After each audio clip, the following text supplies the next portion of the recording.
Hey, it's Cosmos Solutions 8. In this video, I want to talk about your competitors. Dun, dun, dun. More appropriately, I want to talk about what happens if your competitors bidding on your brand name inside of Google search. And the way you know that is if you search for your brand name and bam, a competitor ad comes up. Now, this isn't a big deal. It's something you want to guard against, but 80% of the clients that we run are running competitor campaigns, and we're doing that on their behalf. So, if you're offended by it, just know that it's par for the course and it's a part of the best practices template. All you need to do is run a brand campaign. And if you run a brand campaign, it means that you're protecting your brand and you're going to show up first for that because you have the highest quality score. Google's obsessed with relevance. They want the most relevant result for every search. And because you are your brand, you're going to have a higher quality score. You're going to pay less. You're going to rank higher, and you're going to, help make sure that you maintain that positioning. A couple of issues here. If your brand is generic, so if you're like the plumbing company, you're going to have a tough time protecting your brand. Now, you can still do it. And if somebody searches for you exact match, then you're going to, in theory, maybe help protect your brand. As a matter of fact, that's a really good way in some instances of getting in front of genericized key phrases. We have some Montessori schools that are named after the city that they're in. And it's interesting because they capture a lot of what otherwise would be generic traffic because it looks like brand traffic. Makes it hard for me to track because now they're like, whoa, we're converting really well on our brand name. And I'm like, no, you're not. That's not people actually looking for you. They're looking for a Montessori school in your city. So running a brand campaign helps protect your brand from competitors and make sure that you're doing that. One other note that I want to offer is just because somebody's showing up when somebody searches for your brand doesn't necessarily mean that you're bidding on your brand.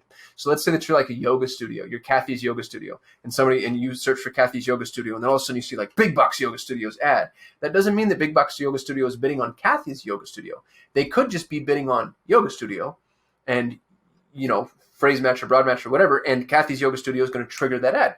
Or with Google's new broadimation, something happened recently, actually. We have a friendly competitor in the space. We've known them for 5 years. We're on really good terms.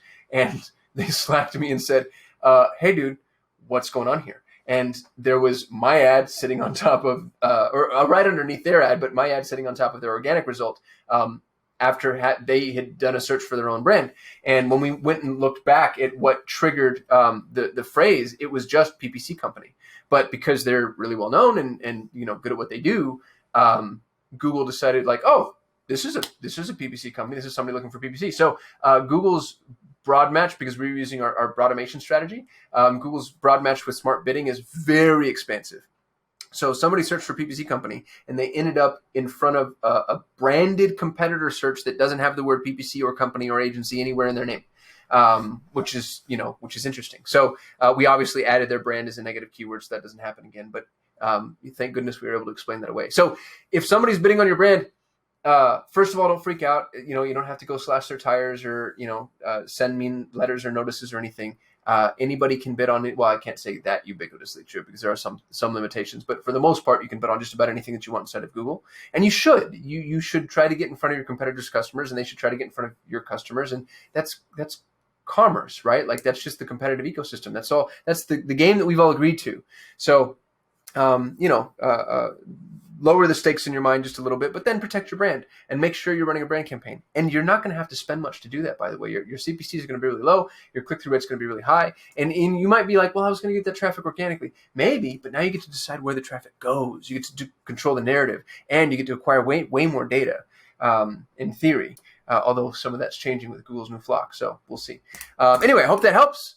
Thumbs up if you like the video. Comments if you have any questions. Subscribe if you want to watch me every day. Otherwise, I'll see you tomorrow.